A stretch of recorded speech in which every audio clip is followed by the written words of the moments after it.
guys, magandang araw nga po sa inyong lahat. At yun nga po pala ang aking pamangkin na si Eliza. Ay, sobra talaga nahiya siya guys. Ihahatid ko nga po pala siya sa Maya. At uy, may nakapansin na sa aking pagbablog. Nagpa-shoutout sila guys. Kabataan na yun, napansin na aking magandang pamangkin.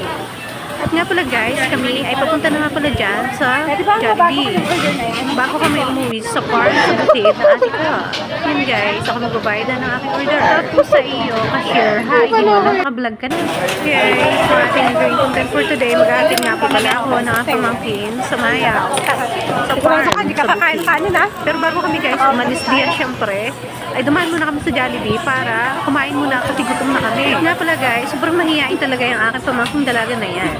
Kahit masama ang pakiramdam niya, talaga naman. Sabi niya, ayaw ko niya kumain, pero napilit ko siya para nga siya ay gumaling. Kailangan niya kumain. At habang ako kami ay nag-order, yan, at waiting kami, talagang siya ay nagtatago sa camera guys. Natatawa na lang talaga kanya. Tapos na po namin kumain, ay nasa gitna nga po kami. Nagbabiyahe pa uwi sa Mayang Castillo sa lupa na natin po sa kanyang farm. Guys, natanggal talaga yung permit stay, yung taklob sa akin nga. Guys, nakapamili na ako pala ako ng kaunti sa para sa mama ko at sa mga anak ko.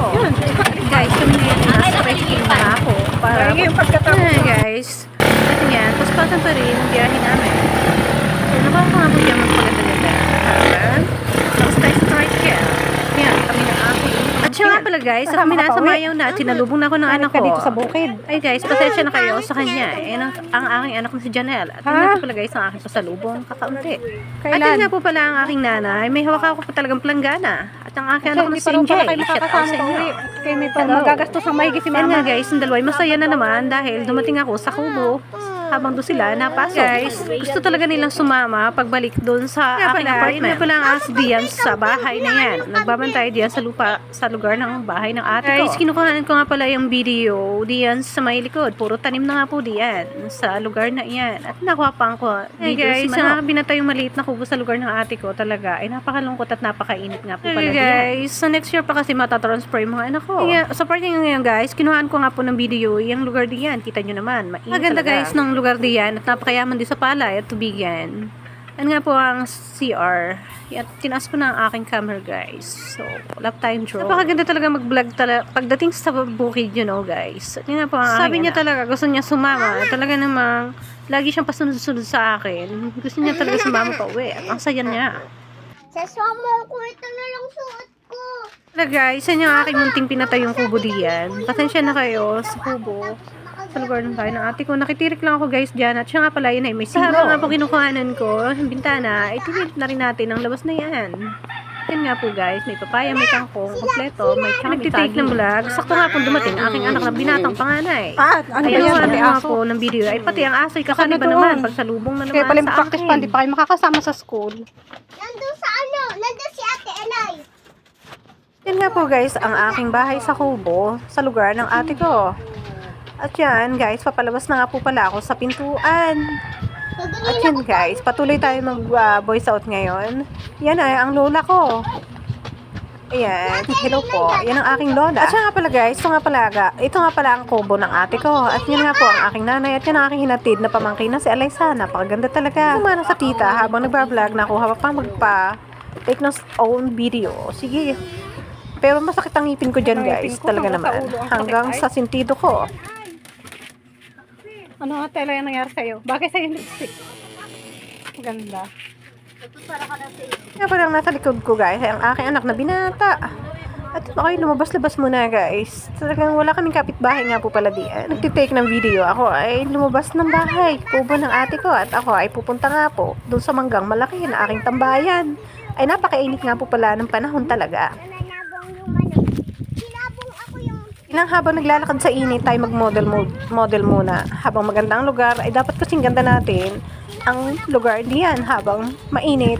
Ay nako, ay baka maraming mag-init. Ay nako, walang ganon. Sana. Nga pala guys, ako ay pag-init niya, pabuntot-buntot talaga ang anak ko. Talagang miss na niya ako. At ako nga naman pala guys, ay talagang sobrang napakaganda ng aking pagtitake ng video. Kahit cellphone lang ang gamit ko. At tinan nyo naman ang ganda ng lugar. Oh, kasing green ang aking buhok. Sana all green. Guys, nagpapakilala nga po ako sa social media. Para nga po makilala din ako someday. At mapansin nga din po tayo ng mga sikat na vlogger. Hello, shout out po sa inyo. Paangat naman. Nga pala guys, ako ay nagpapaganda-ganda, nagpapasexy-sexy sa lugar na iyan. Nais ko po munang i-shoutout yung aking mga subscribers, followers na sumusubaybay sa akin. Ay maraming salamat po sa inyo. Malaking tulong na po ang pag-views ninyo, panonood na aking channel. Salamat po. Wala guys, gusto ko talaga i-shoutout nga po pala ang aking mga idol. Isa-isahin na natin ang pangalan na yan. Ihahay ko kayo sa mga engkanto dito sa lugar na to. Joke lang po. Shoutout po, Ma'am Rosemar, Ma'am Ibana, Sir Awit, Sir Wanus, at saka kay Ma'am Alex. Lalahatin ko na kayo. Shoutout sa Diwata, sumisikat-sikat ngayon. Coco Martin at lahat na. Sana all, mapansin naman ninyo ako. At sa'yo na rin kamangyan, Mercedes, sa ating kamangyan, taga Mindoro. Shoutout po sa aking tiyuhin.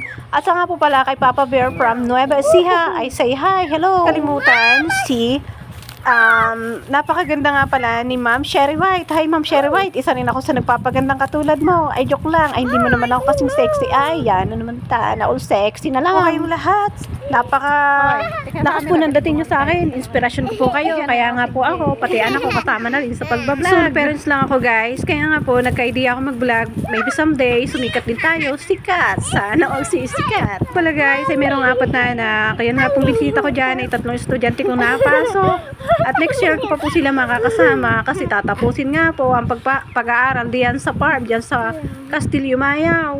At habang napagod ako mag-vlog, ay pati ba naman aso, ay lumapit pa talaga sa akin. Ay kita nyo naman, ay baka tuluan ako ng wala. Ay paano kaya paalisin ito? Ay mukha yatang ako pinagtitripan ng aso. Nanay ko ay gayak na manggang dadalahin ko at kami ay uuwi na. At yun guys, naglalakad na nga po kami diyan. Nakuha na yung video ng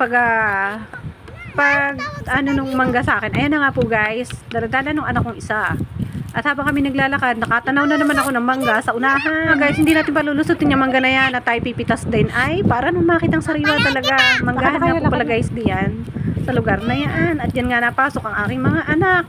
Ganyan sila kahirap naglalakad pagpasok sa school guys. Ako nga po ay, ayan at bihis na naman, daladala ang payong. At saka nga po pala, yung aso nga po pala, hindi nakuha na ng video na nasunod po sa amin. Ay sabi ng anak ko, mama, paluin mo para bumalik. Tingnan ko naman guys, sa likodan ko yung aso, pero hindi ko nakita. Natakot yata talaga kasi baka siya paluin ko. Guys, nandiyan na sa may puno ng mangga. Ayan, shoutout mangga. Kukuha ko ng isa, paalam mo na sa puno. Ako, napadaan lang ako sa mangga na yan guys, baka magalit ang may-ari. Guys, at ako nga pala ay pipitas na talaga yan. I mean, kukuha ng isang piraso. I can try to take 1 mango. Uy, nag-English pa, dugo ng ilong ko. Sana. Diyan na guys, nakakuha ko ng isa. Kita mo naman, may dagta pa. Sabi ng anak ko, baka nga matalsikan ako ng dagta. Makuha ka may dagta. Ako nga pala guys, isa lang kukunin ko, ngunit para yatang magbebenta na ako, kukuha pa daw ng isa. Uy, ano yan, bawal yan. Po guys, nakakuha na po kami ng mangga, nakadagtag na. Salamat nga pala po, no, kami aalis na. Ayun nga po ang mangga yan. Yun nga po, napakadalang talaga ng bahay sa lugar na yan. Ay, nalalaglag na pala yung iba. Guys, pauwi na kami. Nga po pala guys, kami po ay nasa 7-Eleven na at nauhaw talaga kami ng mga bata at pabili nga po ang 2 kong anak na ay mga Diyos ba na yan ay may 500 tayo. Kaya guys, ako nagbabayad na sa counter. Salamat po at kami makakain na. Uhaw lang talaga guys. Uhaw nga naman sa sobrang init ng panahon. Ay buksan mo na yan at nakakauhaw na talaga. Baka na nga talaga ang inom ni Kuya NJ. Si Ate Janelle ay gano'n na rin. Talaga naman. Ay, huwag ka na magpaganda-ganda pa. Buksan mo na kasi. Kita mo naman yung iyong yan. Inalabas na tago mo naman.